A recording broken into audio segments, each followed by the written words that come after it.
Respira, levanta e vem! Vem comigo resolver hoje 3 questões. 3 de física, 3 de matemática. Claro, temas fundamentais, temas que recorrentemente caem no Enem. 3 de física, 3 de matemática, temas diversos. Vem comigo!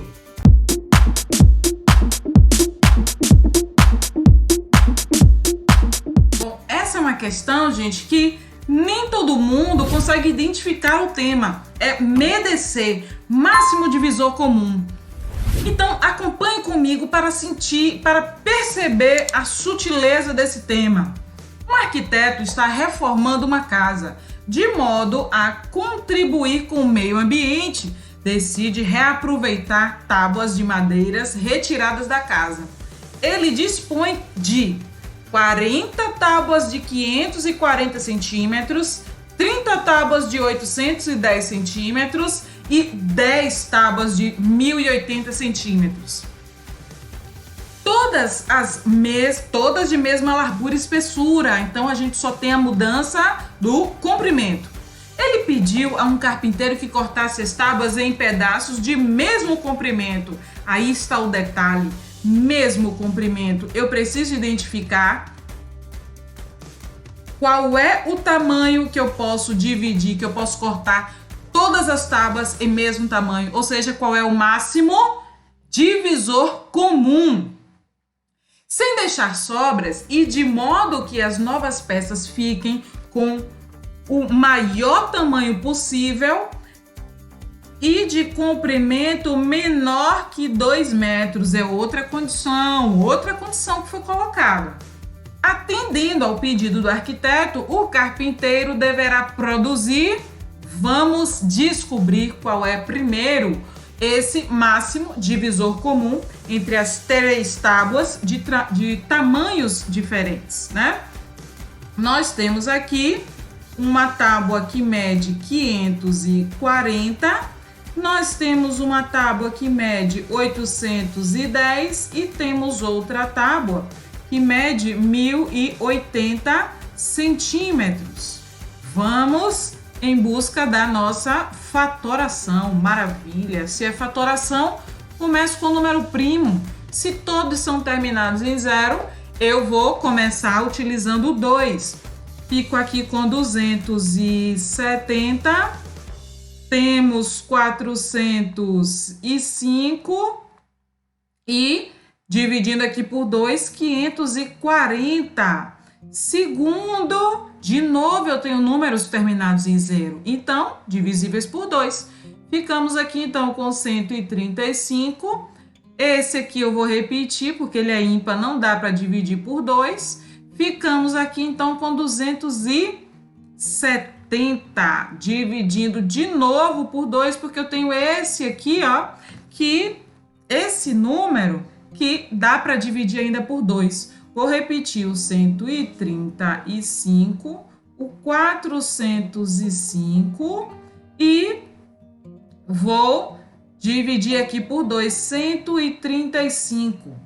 Agora, o próximo primo é 3. Como é que eu descubro se os números são divisíveis por 3? Eu somo os algarismos que compõem o número.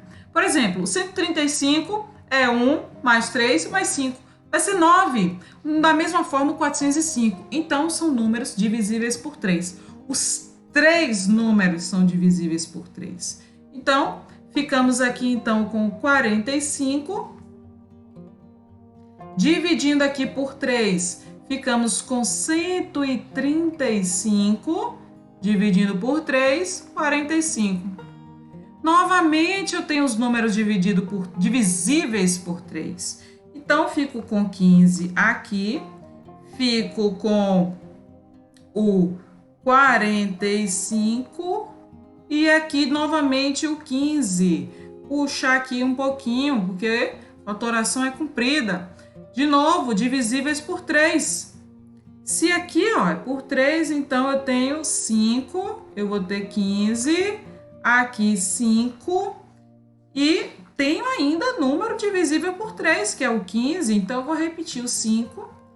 15 dividido por 3, 5, e sobra 5. Ufa! Terminamos. Porque quando eu divido aqui por 5, eu fico com 1, 1 e 1. Né? Maravilha! Como é que eu faço para descobrir o máximo divisor comum? Eu vou identificar aqueles números que eu dividi e toda a fileira foi divisível. Então, vamos a eles. Quando eu dividi aqui, ó, nessa primeira linha, por esse 2 aqui, toda a linha foi divisível por 2. Maravilha! No segundo, quando eu dividi por 2, o 405 não foi, então eu não marco ele. Aqui, ó, de novo, não foi o terceiro 2, mas quando eu dividi aqui por 3, todo mundo foi divisível por 3. O segundo, de novo, todo mundo foi divisível por 3. E aqui, todo mundo foi divisível por 3. Já quando eu dividi aqui de novo por 3 aqui, ó, nesse não foi todo mundo divisível por 3. Né? O 5, o 15 foi, aqui não. Só o 15, nesse aqui, só o 15 foi divisível por 3, então ele não. Mas esse 5 aqui, ó, todo mundo foi divisível. Então lá vamos. Ficamos então com MDC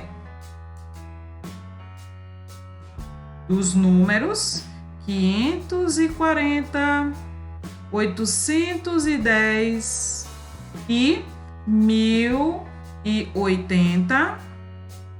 Quanto vale esse MDC? Vale 2 vezes 3 vezes outro 3 vezes 3 vezes 5. Bom, 2 vezes 3, 6. 6 vezes 3, 18. 18 vezes 3, 18 vezes 3, 54. 54 vezes 5, 4 vezes 5, 270. Bom, 270 é o tamanho máximo que eu posso dividir todas, é o máximo múltiplo, né? Máximo divisor comum. Então, ficamos com 270. 270 centímetros. Só que existe uma condição para que as barras, né, os pedaços não sejam maiores que 2. Simples, eu divido ao meio. 135 centímetros para cada lado. Dessa forma, as 40 tábuas de 540 centímetros eu divido por 135. E vou ter quantas? Quanto é 540 dividido por 135? 540 dividido por 135 é 4. E 4 vezes... Então, isso aqui, ó, igual a 4. 4 vezes 40, 160. Vamos para a próxima, porque nós temos 30 tábuas de 810. Dividindo aqui 810 por 135, ficamos com quantas tábuas? 810 dividido por 135, ficamos com 6 tábuas. Então, 6 vezes 30, né? 6 vezes 3, 18. Ficamos com 180. Ainda temos 10 tábuas, que antes era 1080. E aí, 1080 dividido por 135, quanto é que a gente vai ter? Ficamos com 8 tábuas. Então, 8 vezes 10, 80. Somando 160 com 180 com 80, ficamos com 8 mais 8, 16. 16 mais 4, 20. 16 mais 4, 22. Mais esses dois aqui, ó, ficamos com 420 peças. 420 peças é a nossa letra E. É de excelente. Vem comigo para a próxima questão. Bom, pessoal, essa é uma questão que fala sobre a condição de existência de um triângulo. Vamos a ela e acompanhe a sutileza dessa questão. Uma criança deseja criar triângulos utilizando palitos de fósforo de mesmo comprimento. Cada triângulo será construído com exatamente 17 palitos e pelo menos um dos lados do triângulo deve ter o comprimento de exatamente 6 palitos. A figura a seguir ilustra um triângulo construído com essas características. A quantidade máxima de triângulos não congruentes 2 a 2 pode ser construído Então, beleza. A condição são duas. Nós vamos ter que construir com exatamente 17 palitos. E um dos lados, ele já é igual, já vou construir com 6 palitos. Então, se eu disser que aqui é A, que aqui é B e aqui é C, eu vou já designar o A como um dos lados com 6 palitos. Um dos lados com 6 palitos. Excelente. Me resta, então, para os outros dois lados, 11 palitos. Se restam 11 palitos, temos que lembrar a condição de existência do triângulo. E se eu tiver aqui, eu chamei A de 6, né? Então, eu vou ter que a soma de dois lados tem que ser maior que o terceiro lado. Isso quer dizer o quê? Que se eu já estabeleci que 6 é um dos lados do triângulo, a soma dos outros dois lados precisa ser 11. Então, se isso é verdade, eu vou até modificar aqui, vou chamar esse lado de C. Vou dizer aqui, que C mais B tem que ser maior que A. Excelente, vai ser 11. Então, quais são os números que eu posso utilizar? O 1 mais o 10 não vai ser possível, porque se eu pegar o A já é 6. Então, se eu pegar o 6 mais 1, eu vou ter 7. E 7 vai ser menor que o terceiro lado, que é 10. Então, esse triângulo aqui eu não vou utilizar. Eu tenho que a soma de B e C, a soma de A e C, sempre tem que ser maior que o terceiro lado. Então, já vou utilizar aqui, o 3. 3 mais 6, 9. 9. 9 é um número que é menor que 11. Essa soma aqui, tem que ser 11. Essa aqui, Por quê? Nossa, que chave horrorosa. Essa soma tem que ser 11, porque um dos lados já foi fixo, aqui já é 6. Então, preciso utilizar o restante dos palitos. Então, eu vou ter que pensar em números que somados dê 11. Excelente. Vamos aqui, então, vou começar com 3. 3 para 11, quanto é que fica? 8. Excelente. 3 mais 8, 11. Com 6, temos o nosso primeiro triângulo. Um lado com 3 palitos, outro com 8, outro com 6.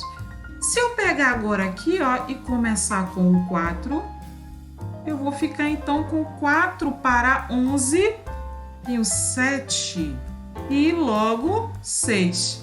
Então, 11, 17, tenho mais 1. Vou fazer então com 5.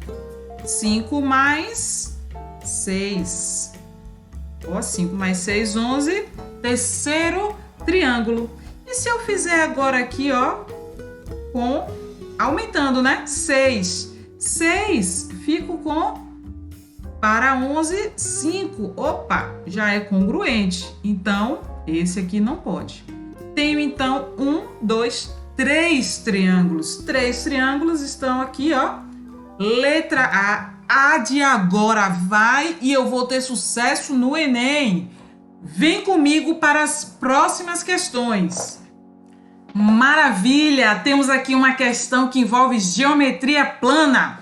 triângulo equilátero e circunferência circunscrita no triângulo. Vamos lá!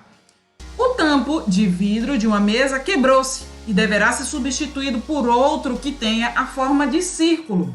O suporte de apoio da mesa tem o formato de um prisma reto de base em forma de triângulo equilátero, com lados igual a 30 centímetros. Então, se nós fizermos o prisma, teremos algo parecido, ó, com isso aqui. Base, triângulo equilátero. E se é prisma, nós temos as arestas formando um ângulo de 90 graus com a base. Mais ou menos isso, ficou um pouquinho torto, mas sabendo que nós temos aqui, ó, 30 centímetros de lados. Então, seguimos. Todos os lados 30 centímetros. Maravilha. Uma loja comercializa 5 tipos de tampos de vidro circulares com cortes já padronizados, cujos raios medem 18, 26, 30, 35 e 60. O proprietário da mesa deseja adquirir nessa loja o tampo de menor diâmetro, que seja suficiente para cobrir a base superior do suporte da mesa. Suficiente para cobrir. Vamos pegar aqui a ajudinha da tecnologia para a gente verificar como será. Então, nós teremos o tampo que cubra suficientemente a base. Não quer sobra, só que cubra a base. Excelente! Nós já sabemos que esse triângulo é um triângulo do tipo equilátero. Então, se ele é um triângulo do tipo equilátero, eu vou ter ali, então, uma circunferência circunscrita num triângulo equilátero. A relação entre o raio e a altura entre o raio da circunferência e a altura desse triângulo, ele é sabido. Ele é, ó, o raio é 2/3 da altura. Maravilhoso. Só que a gente não tem nem raio nem altura. Beleza? O que a gente precisa conseguir? Pelo menos a altura, porque o raio é o nosso objetivo. Vou pegar aqui, ó, uma outra canetinha e cortar o triângulo que forma a base ao meio. Pintei só uma parte. Confirme para mim se esse daqui não é o triângulo. Opa, não vai rolar, que esse triângulo aqui não é o que a gente deseja. Esse aqui, vou fazer na mão grande. Esse aqui vai ser a altura. Aqui, ó, como eu cortei, fiz aqui, cortei a bissetriz, ou seja, eu cortei a metade. Então, eu tenho aqui, ó, esse lado, ele é perpendicular. Nesse cantinho aqui, eu vou ter, então, um ângulo de 90 graus. Cortei, então, um dos lados do triângulo ao quadrado, a metade. Então, teremos 15 aqui. E desse lado, um lado inteiro, 30. Maravilha! Triângulo retângulo, vou utilizar Pitágoras. A hipotenusa é 30, então 30 ao quadrado igual a h ao quadrado mais 15 ao quadrado. 30 ao quadrado, 900. Ficamos então com h ao quadrado mais 15 ao quadrado, 220. Opa! De onde saiu isso? 225. Excelente. Fazendo a diferença entre 900 e 225, ficamos com 675. Isso tudo ao quadrado. Então, nós temos que h será 675, a raiz, certo? É sabido que a raiz de 675 é 25, ou seja, a altura 25 centímetros. Excelente! Com essa altura, nós já sabemos então o raio, porque o raio é 2/3 dela. Então ficamos aqui, ó, com 25. Raio igual a 50 dividido por 3, né? 2 vezes 25, 50. 50 dividido por 3 vai ficar mais próximo de quem ali naquela conta? Ó, se nós pegarmos o 26, que é o menor aqui, o 26 vezes 3 passa de 50 muito, mas o 18 vezes 3 passa pouco de 50, né? Então, o mais adequado em centímetros seria, então, letra A, 18 centímetros. Maravilha! Vamos para a próxima questão. Questão de física, momento de uma força. Vem comigo destrinchar essa questão maravilhosa. Em um experimento, um professor levou para a sala de aula um saco de arroz, um pedaço de madeira triangular e uma barra de ferro cilíndrica e homogênea. Ele propôs que fizessem a medição da massa da barra utilizando esses objetos. Para isso, os alunos fizeram marcações na barra, dividindo-a em 8 partes.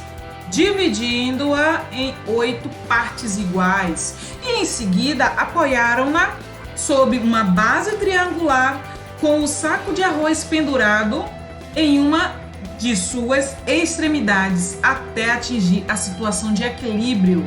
Maravilha! Então a situação que está descrita na figura, ela está em equilíbrio. Excelente!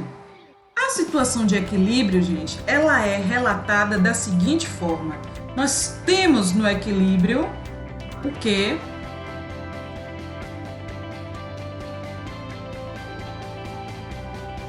Nós temos que a força resultante é igual a 0 e o momento, também conhecido como torque, também é igual a 0 no equilíbrio.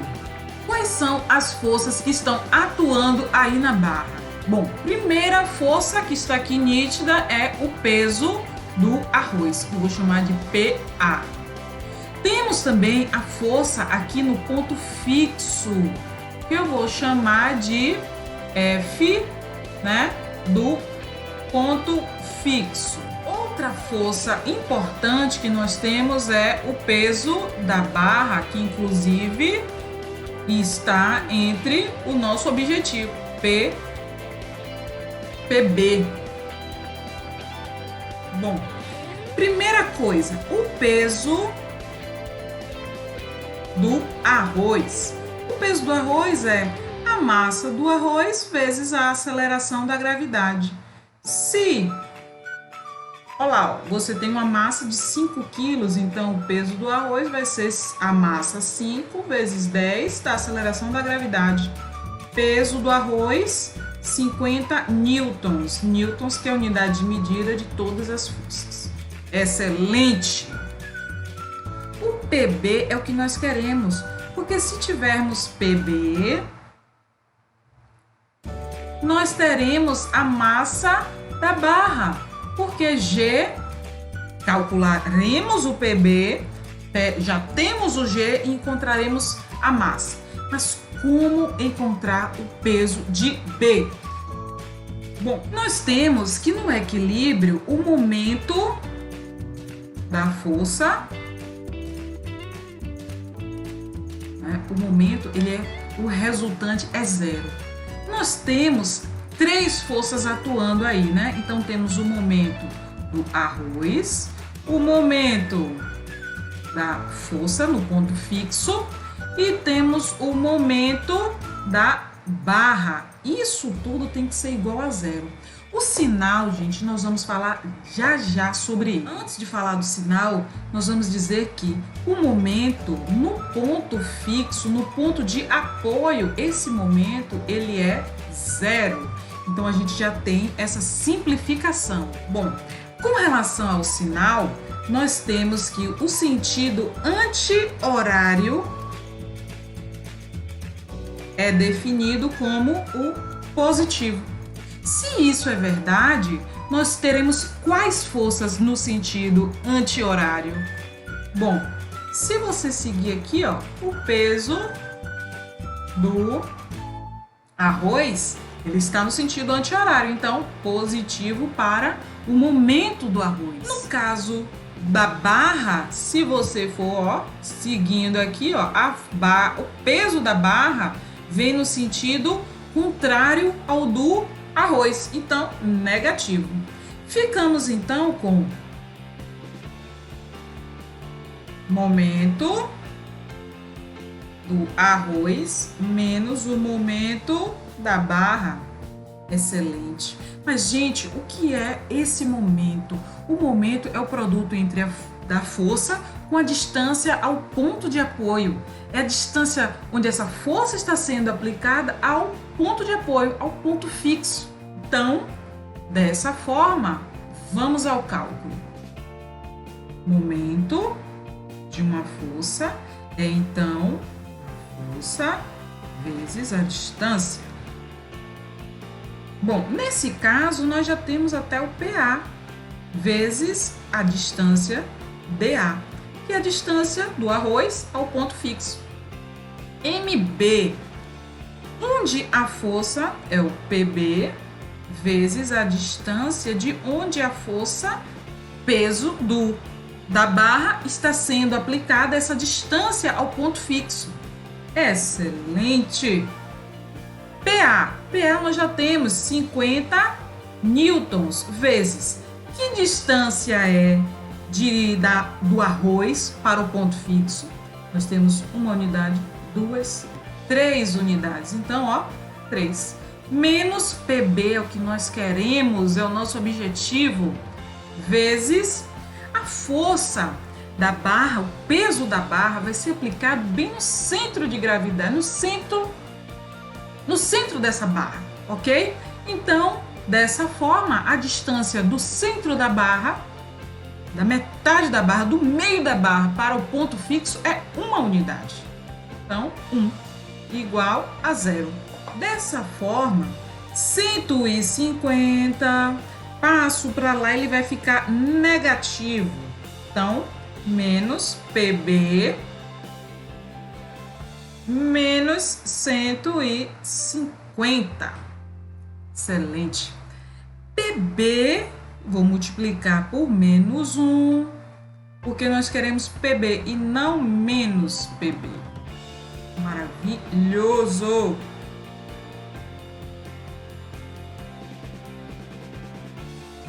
,150 newtons, que é a unidade de medida da força.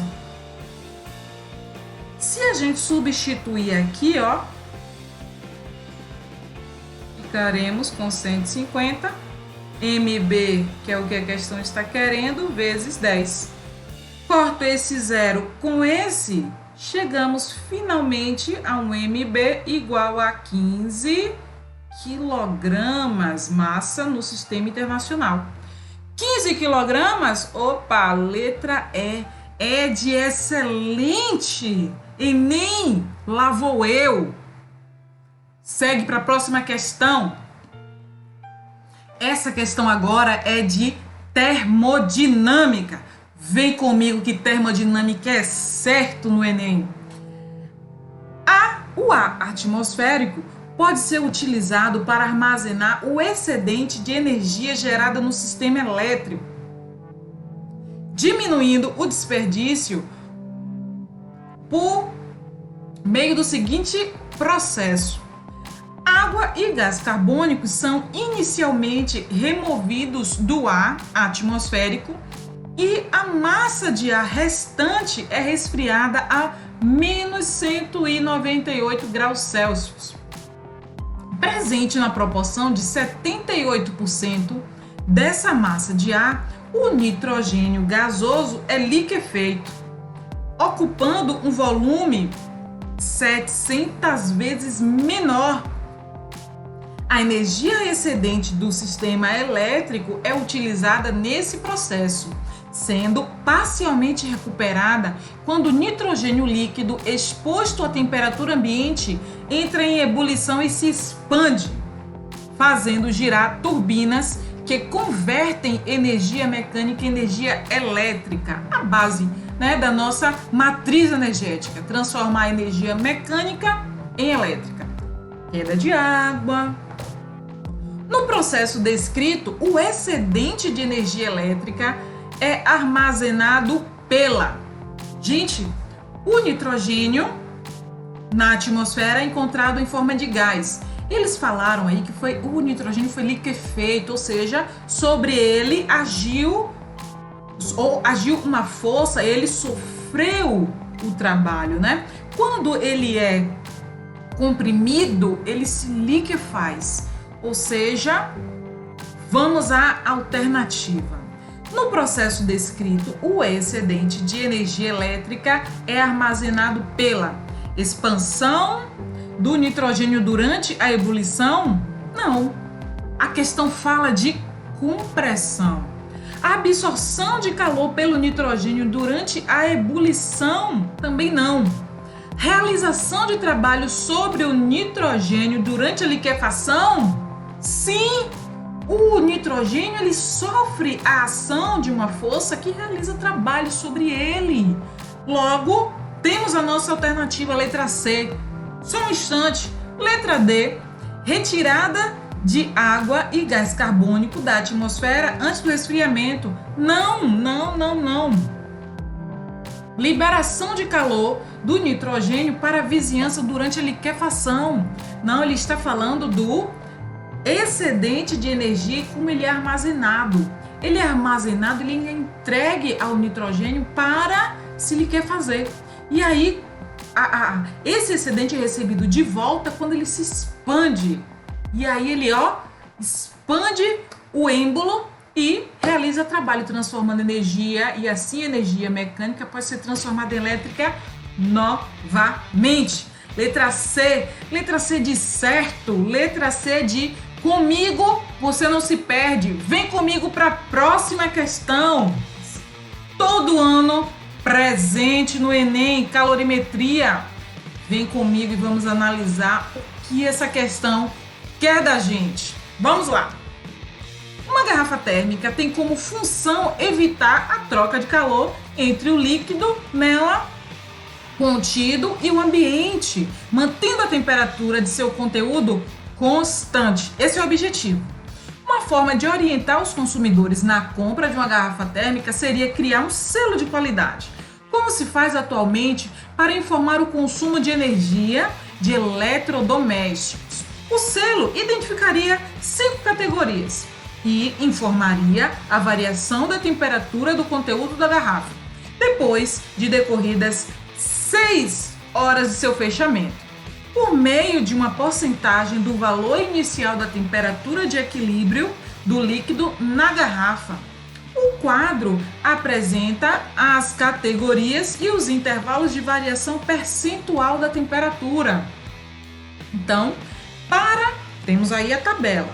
Para atribuir uma categoria a um modelo de garrafa térmica, são preparadas misturas em uma garrafa. 2 amostras de água, uma a 10 graus Celsius e outra a 40 graus Celsius, na proporção de 1/3 de água fria para 2/3 de água quente. A garrafa é fechada. 6 horas depois, abre-se a garrafa e mede-se a temperatura da água, obtendo-se 16 graus. Qual selo deve ser posto na garrafa térmica testada? Primeira coisa que foi dada, Temperatura da água fria. A temperatura da água fria eu vou chamar de T1, que é então 10 graus Celsius. Para essa água fria, nós tínhamos ali uma massa M1. A massa M1 foi o quê? 1/3 de água fria e 2/3 de água quente. Excelente! Então, 1/3 da massa era de M1, de água fria. T2 vai ser, como eu vou chamar, a temperatura quente de 40 graus Celsius. Então, nós temos aqui um M2. Esse M2 equivale a 2/3 de toda a massa de água utilizada na mistura. Excelente! Nós temos que, de acordo com o princípio das trocas de calor, Q1 mais Q2 é igual a 0. Ou seja, um vai doar calor para o outro, um vai ser positivo, o outro vai ser negativo. Nessa soma, 0. Dessa forma, que tipo de calor nós temos? Nós temos um calor do tipo sensível, porque está ocorrendo variação da temperatura.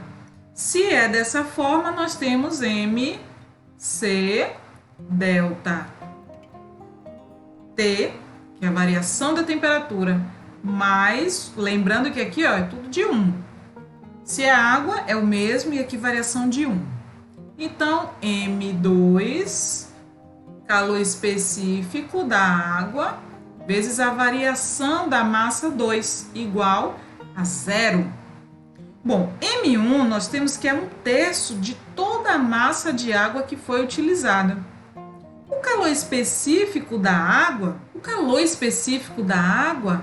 eu vou deixar aqui, ó, calor específico da água.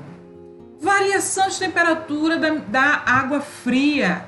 Água fria vai ser a temperatura de equilíbrio menos a temperatura inicial, que foi 10, água fria, mais M2, que é igual a 2/3 a massa, né, 2/3 de toda a massa do sistema, C, com calor específico da água, vezes a variação de temperatura da água quente, temperatura de equilíbrio, menos 40, igual a 0.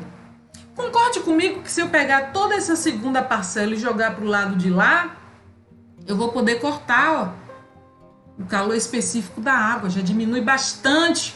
Outra coisa que eu posso cortar, esse M, a massa. Não esqueçamos o que a gente está querendo? Temperatura de equilíbrio.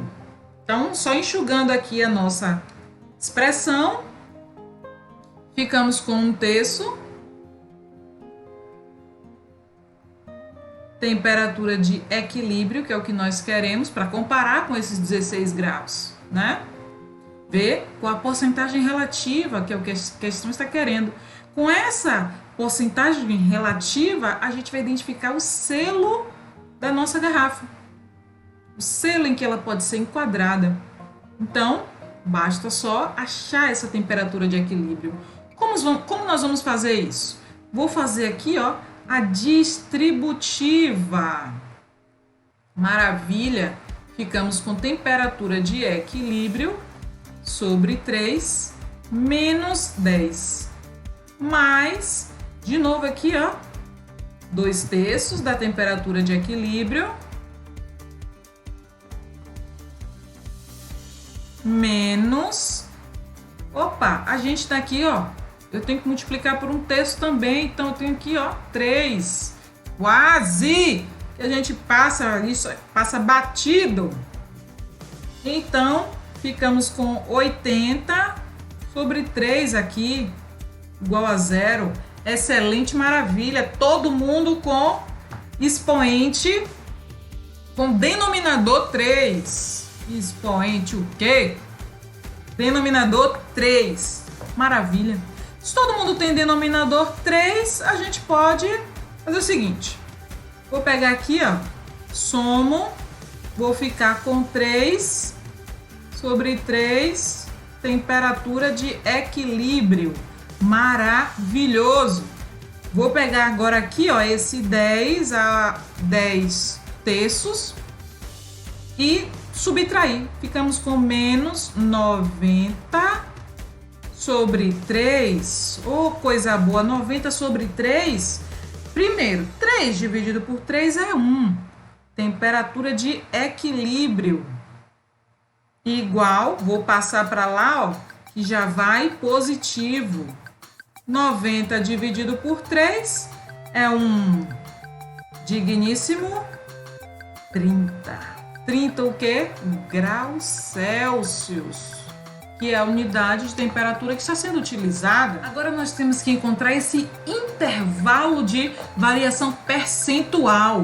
Como é que a gente vai fazer isso? Nós vamos fazer da seguinte maneira, olhando lá no texto. No texto nós temos a dica, ó. O selo indica 5 categorias e informaria a variação de temperatura do conteúdo da garrafa depois de decorridas 6 horas do seu fechamento, por meio de uma porcentagem aqui, ó, de uma porcentagem do valor inicial da temperatura de equilíbrio na garrafa. Então, vamos a ela. Nós temos aqui, ó, um X percentual. Excelente! Como é que a gente vai conseguir esse percentual? Eu vou pegar a temperatura da nossa garrafa menos aquela que eles consideram ideal e dividir pela nossa temperatura de equilíbrio. Dessa forma, X percentual, ficamos com 14/30. 14/30, se fosse 15, seria 0,5. 0,5 seria então aproximadamente 50%. 50% estaria mais enquadrado ali, ó, na categoria D. Categoria D se enquadraria a nossa garrafa. Essa foi uma questão muito cheia de detalhes. O fator principal não foi nem encontrar a temperatura de equilíbrio, mas sim essa percentagem, essa relação e assim enquadrar a nossa garrafa em um selo. Gente, espero que vocês tenham gostado dessa maratona física e matemática. Um beijo, compartilhe com aquele amigo que você acha que também merece se dar bem no Enem. E até o próximo vídeo.